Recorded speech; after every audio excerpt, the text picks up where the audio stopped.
સનાતન હિન્દુ સમાજ દ્વારા આયોજિત મહાશિવરાત્રીના દિવસે મહાશોભાયાત્રાનું આયોજન કરાશે।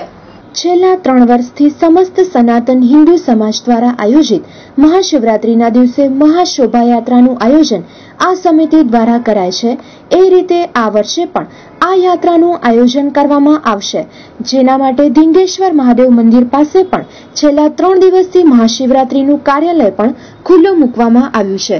તેમજ મહાદેવનો આ પર્વ સારી રીતે ઉજવાય તે માટે ફળિયામાં મીટિંગ પણ યોજવામાં આવે છે। આ શોભાયાત્રા 24/2/2017 ના રોજ શરૂ થશે। આ રેલી પારેશ્વર ચોકમાં મહાકાલી માનું મંદિર છે ત્યાંથી લઈ અને પારેશ્વર ચોકમાં જ પૂર્ણ થશે। તો વધુ સાંભળીએ નરેશ પરમારના શબ્દોમાં। મારું નામ નરેશ પરમાર છે। છેલ્લા 3 વર્ષથી સમસ્ત સનાતન હિન્દુ સમાજ દ્વારા આયોજિત મહાશિવરાત્રિના દિવસે મહાશોભાયાત્રાનું આયોજન આ સમિતિ કરે છે। એ રીતે આ વર્ષે પણ એનું આયોજન કરવામાં આવનાર છે, જેના માટે ધીંગેશ્વર મહાદેવના મંદિર પાસે છેલ્લા 3 દિવસથી મહાશિવરાત્રિનું કાર્યાલય પણ ખુલ્લું મૂકવામાં આવેલ છે।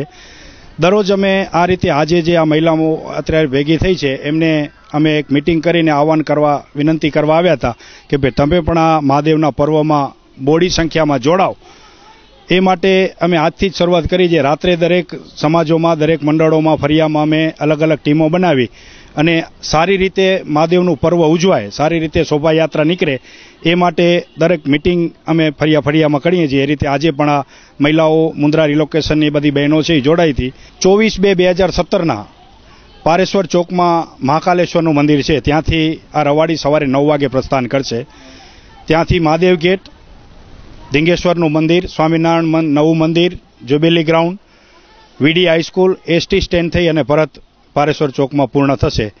ગઈકાલથી જ અમે કાર્યાલયમાં પણ બધા આવે છે એમને પણ કહીએ છીએ અને 2 કે 3 ટીમ બનાવી અને ભુજના લગભગ એરિયા અમે કવર કરીએ છીએ કે ભાઈ તમે આ રવાડીમાં જોડાઓ।